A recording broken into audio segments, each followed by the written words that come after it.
ចឹងអ្នកដែលបញ្ចប់ការប្រកួតកីឡាករខ្លួនឯង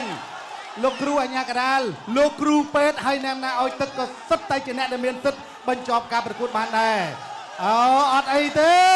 ហូឲ្យពេជ្រសង្ហាមួយដាក់ចូលដាក់ចូលក្តាប់ដៃកន្លែងនេះខ្ញុំទាត់ជើងក្រោមមួយសិនឌីមត្រំថយសង្ហានៅតារាចូលលោកក្តាប់ដៃរបស់ឌីមត្រំព្យាយាមកន្លែងនេះអោមខុតកន្លែងនេះចាប់អោបជាប់របស់ឌីមត្រំគ្រាជាប់លោកគ្រូអញ្ញាកដាលលោកគ្រូចិនរាដាក់ចូលមកជើងកន្លែងនេះរបស់សង្ហាតែឌីមត្រំលុបមកដៃសងទៅវិញឥឡូវយើងជូតឈាមមកសាទៀតហើយបងប្អូនต้องកម្លាំងចិត្តដល់ពេជ្រសង្ហាមួយមកហើយក៏អបអរសូមកម្លាំងចិត្តដល់កីឡាករទាំងពីរមួយទៀតមកអូយមកឈប់ការប្រកួតបាត់ទៅហើយអបអរសាទរឌីមសារ៉ូម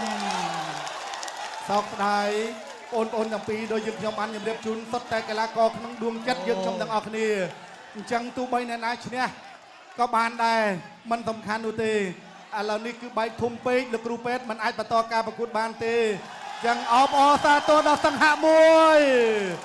សង្ហៈគាត់ធ្វើបានល្អជាទីបំផុតអរគុណបាទឥឡូវនេះសូមក្រុមការងាររបស់យើងសម្រង់នៅរូបភាពពិសេសបាទនៅក្នុងទឹកទី3បាទសូមទស្សនាជាមួយរូបភាពស្រូបមុនសិន